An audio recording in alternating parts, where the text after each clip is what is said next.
नमस्कार मित्रों, मैं हूं डॉक्टर रामजी भाई। आपके लिए एक छोटी सी कहानी लेकर आया हूं। आइए कहानी का आनंद लेते हैं। बहुत समय पहले की बात है।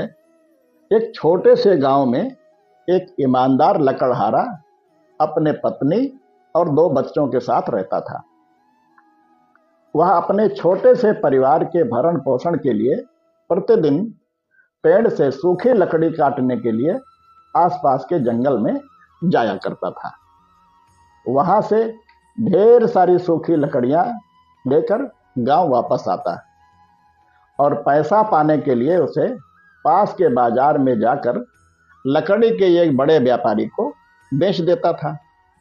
उसी से उसे कुछ थोड़ा बहुत धन मिल जाता था। वह ईश्वर की भक्ति और अपनी इसी संयमित जीवन शैली से स्वयं तथा अपने परिवार को संतुष्ट रखता था। एक दिन वह पूजा पाठ करके सुबह सुबह ही अपने घर से निकलकर लकड़ी काटने के लिए जंगल में गया। वहां नदी के पास एक बड़े से विशाल पेड़ पर चढ़कर सूखी लकड़ी काट रहा था, तो उसकी कुल्हाड़ी उसके हाथ से छूटकर नदी में गिर गई। वह कुल्हाड़ी को खुद नदी के अंदर से निकाल पाने की कल्पना भी नहीं कर सकता था, क्योंकि नदी बड़ी गहरी थी। उसके पास केवल एक ही कुल्हाड़ी थी, जिससे उसकी और उसके परिवार की जीविका चलती थी, जो नदी में गिर गई। वह वास्तव में बहुत चिंतित हो गया कि आगे अपना जीवन कैसे चला पाएगा। पेड़ से नीचे उतरकर बहुत देर तक बैठा रहा। कोई रास्ता समझ में न आने पर उसने हाथ जोड़कर जल देवता से मदद करने की प्रार्थना की।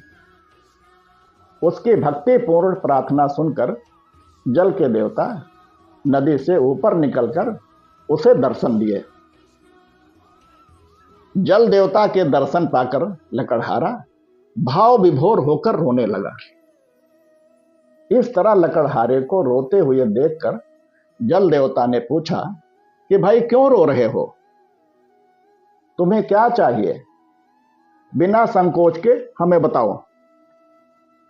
लकड़हारे ने अपनी परेशानी बताई। तब देवता ने पानी के अंदर से निकालकर उसे एक सोने की कुल्हाड़ी देनी चाहिए। लकड़हारे ने यह कहकर उसे लेने से इनकार कर दिया कि ये मेरी कुल्हाड़ी नहीं है। देवता दूसरी बार नदी के अंदर जाकर एक चांदी की कुल्हाड़ी लेकर लौटे, लेकिन लकड़हारे ने उसे भी यह कहकर ठुकरा दिया कि ये मेरी नहीं है। तीसरी बार देवता पानी के अंदर जाकर पीतल की एक कुल्हाड़ी लेकर लौटे। लकड़हारे ने उसे भी यह कहकर ठुकरा दिया कि ये मेरी नहीं है।